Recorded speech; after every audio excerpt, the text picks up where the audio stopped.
Alright, it's been about 8 weeks since VA3 was first released on Test Realm, and about 3 weeks since it was first released on Live Realm. My opinion still stands. I think the update was okay, definitely an improvement from previous updates such as Tartarus and Zigzag, but nothing to overly wow me. I know some people are still in that honeymoon phase with VA3, where it's brand new and still farming for their ideal gear setups, but I'm ready to look towards the future now, which is the purpose of this video. So, I want to get one thing clear. This video doesn't have any spoilers or a ton of confirmations about the story or anything like that. I'll make a separate video on that in the future as more information is presented, similar to my make or break video. This video is meant to share some of my ideas of what I want to see the developers focus on while we wait for the new update to be in the processing stage. Think about this video more as a quality of life improvement video. New story updates are awesome to entice old players who quit and are reconsidering downloading Pirate again, and for new players to try out Pirate. This video is to highlight problems that deal with retaining said players. Players like me will stay to the end, but the types of players I've mentioned are much less likely to. Number 1. The Paywall. If there was one change I could ask for, and with the snap of a finger it got changed, it would be the Paywall. The paywall is a huge head scratcher. There are multiple issues with where the current paywall is located. For those who don't know, the paywall is where you do the Lasco quests. You can do the Azteca one, but that's it. You hit the paywall around level 7. You have about 30 minutes of playtime before deciding if you want to invest money to fully play the game. For starters, it was designed to mimic Wizard's paywall, which I've personally thought was bad too, but it's outdated. Wizard originally was the same. You get to the next area, which was Old Town, after doing Unicorn Way, and can only do one quest line, which was Triton Avenue. However, Wizard moved the paywall back to start at beginning of Krokotopia. You can do all of Wizard City now and actually get invested into the game before hitting the paywall. I think most people will also agree with me when I say a majority of the revenue that both Pirate and Wiz gets is from Crown's purchases. Gamiga wants whales to play their game and spend hundreds of dollars on packs, bundles, and Crown Shop companions. How do you get new whales to play? You let them play more than 30 minutes. For Pirate, I think the paywall should be at the beginning of Cool Ranch. One of Pirate's biggest strengths is its story. Sam Johnson, the narrative director, discusses how one of his huge regrets with writing Pirate's story was making the main antagonist, the Armada, be introduced too late into the game. One of my major look back and regret it things about Pirate in general is that I think we waited too long to spring the map on you.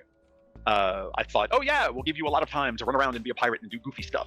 But I should have, I wonder in retrospect if we shouldn't have kicked off our main story much earlier. So all the stuff, between now and Valencia 1, I worry that it shouldn't be there. You see them in the tutorial, but then the next time you see them is at the end of Skull Island in the ancient ruins. If you allow the player to freely play until Cool Ranch, they get to complete certain books like Gun's Treasure to embody that pirate feel of spying sweet booty. You allow players to recruit more companions like Old Scratch and Rapier to have a solid crew. You allow your players to promote their companions and feel an attachment towards them. You allow the player to get the opportunity to become very invested in Pirate. They can sail to Monquista and Valencia to see the beautiful skyways and skygates. They get to learn about El Dorado and Marco Polo's map. They get to see the Armada puppet show, which I'm confident in claiming is the best puppet show they made. However, when you introduce the paywall before showcasing all of these integral parts that make Pirate the game it is, you're just screwing everyone over. It's hard to get your friends to play Pirate when they get advertised a free game for only 30 minutes. Drop rates. Pirate's drop rates are notoriously delusional. In my Slade Summer Showdown video, I mentioned how one of the participants spent 45 hours farming Moo Manchu for only 2 out of the 4 unique drops. I understand the idea of, we don't have enough content to keep players playing, so let's lower drop rates so they stay grinding. However, when you make drop rates extremely low, you're only making it so your content isn't desired to farm at all. Me personally, I want to get the Privateer hat from the Agrabah Job Gauntlet. I wouldn't mind running the Gauntlet a few times to try my luck at it. The problem is the drop rates for any drop in the Agrabah Job Gauntlet is low. There are 18 different drops I can get. the chances of me landing the hat with stats and grants that I want is too out of reach, so I don't have the desire to farm it at all for now. Now let's swap it with this update. I like their change to make the gear and weapons drop rates significantly better. You can even get mounts at a nice rate for future pirates. This leads me to the idea that for new content, gear that offers good stats and powers should have a reasonable drop rate, maybe like 1 in 5, but stitchable cosmetic gear should have really low drop rates. Having the stat and power giving gear be a reasonable drop rate similar to VA3's will make the casuals happy, since they don't want to spend hours farming for their gear, whereas the dedicated players can still have something fun to farm for while not hurting the casual players. The gold cap increase. I know this is a contentious talking point for years now, and KI have addressed it. Their stance is because there aren't a ton of gold sinks in the game currently, there isn't enough justification to raise the gold cap. KI, I'm assuming, believes that raising the gold cap won't do a lot in the grand scheme of things, so there's no point. If that is the stance they want to take, that is fine. However, you need to alter the game in a way so that it's 1. Harder to obtain max gold, and 2. Lower the prices of the current gold sinks in the game.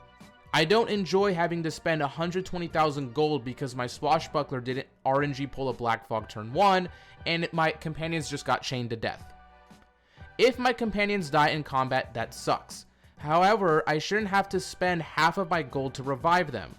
If I instead had to pay, let's say, 40,000 gold or 20% of my max gold to revive those 3 said companions, it wouldn't be as bad. I also never sell my gear to the bazaar anymore because even if I sell to the free trader in Avery's Court, I'm still at max gold within 2 cane runs. So what can be done is lower gold for Miracle Mitch, maybe slightly lower gold for morphing pets, and lower the amount of gold and gear given from hotspots such as the Tower of Mumanchu and Kane. They already do this in new updates like Tartarus and Agrabah Job where chests just don't give anything. You can implement the same strategy here. Nobody's going to be mad if they can't get their Savella chain from the Armada mobs in the machine or the White Heron Raymond from Manchu Tower. That way you can keep 250k as the cap, but you aren't burning through it because you lost one fight and it's harder to obtain max gold. Companion promotions. The next topic I want to talk about are companion promotions. El Toro is slated to receive a promotion quest in the coming update, which is awesome.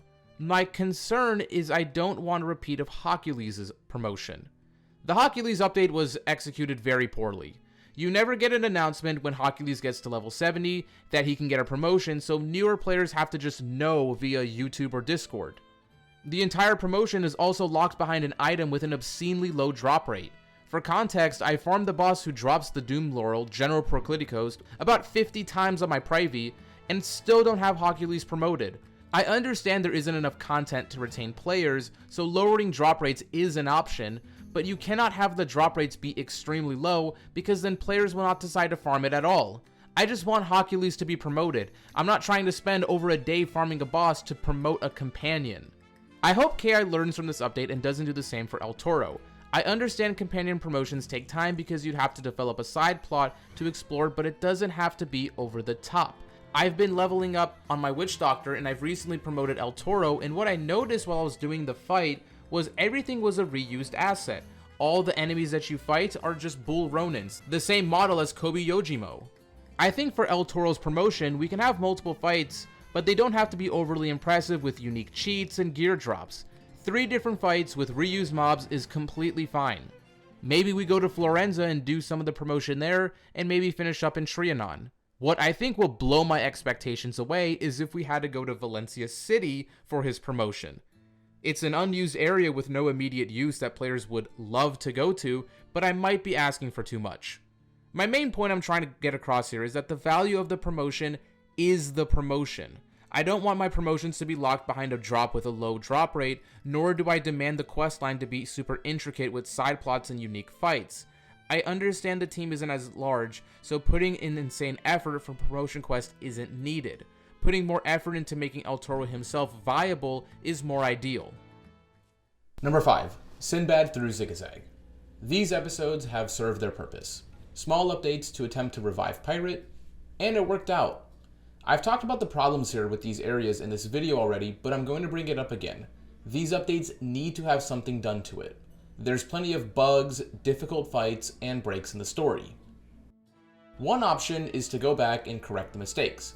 Now, the amount of issues can unironically be in the triple digits. I'd imagine it would take a while for every issue to be fixed. If you're going to want the game to bring in more players, these issues need to be corrected. I'm going to be pretty honest though, I don't see it happening anytime soon. So my personal recommendation, as I said it before, would be to make these areas side content.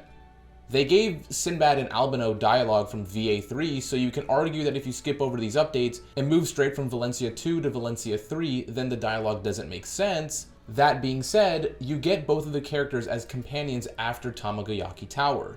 You can make Sinbad Part 1 and Sinbad Part 2 required, as it gives your crew something to do as you've just defeated Kane, but once you recruit Sinbad onto your crew, you should be given the option to either 1. Finish up the Sinbad questline and continue with Tartarus and Zigzag, or move on to Valencia Part 3 where you talk to Bonnie Ann at Flotsam. There is a perfect spot where after you recruit Sinbad, you go to Gandry and then get the message that says, "To be continued," and then the quest ends. After this quest ends, I think there should be 2 quests that are offered. The first one continues into Sinbad Part 3 all the way until Zigzag, whereas the second one asks you to go to Bonnie Ann over in Flotsam. That way, you can still finish the Sinbad through Zigzag questline if you're interested or desire the gear like the Cerberus Collar or the Amit Totems, but if you instead just want to play through Valencia Part 3, you can do that too. It's nice because it's a good way to have a form of actual side worlds in the game, and it doesn't do anything with the leveling problem since there isn't an alternative way to earn the needed XP to get to 75 via the Trianon side bosses. If you're an old player and you got enticed back by a YouTube video about the new Pirate update with a level cap increase and Queen from the Armada and got that rush to play Pirate again, but then had to quest through Tartarus and Zigzag in the states they currently are, I don't know how much of that enthusiasm would be preserved. KI and or Gameago has this weird philosophy of always look forward, never look back. I've said this before and I'll say it again. I don't mind if extra time is needed to make solid updates. I'm fine with waiting a year for the next episode if they spend more time refining what they've already created. It's not just the world building either. I think powers are getting ridiculous. Epics as a whole are way too strong for how easy it is to obtain. I think taking a month or 2 to go back and smooth out the flubs in Pirate would go a long way at pleasing players. With Valencia Part 3, I believe Pirate has finally been able to set sail once more. We finally got a level cap increase after a decade. We finally got trainable powers once again. We got to tussle with Queen in the Armada as it was foreshadowed after we beat Kane. All of this is great. Be that as it may, there are some holes that popped up in the ship along the way. Can we please take the time to look back and plug up all the holes so the Pirate 101 ship can smoothly sail to a brighter future? If you liked the video, subscribe please, and I'll see you all later.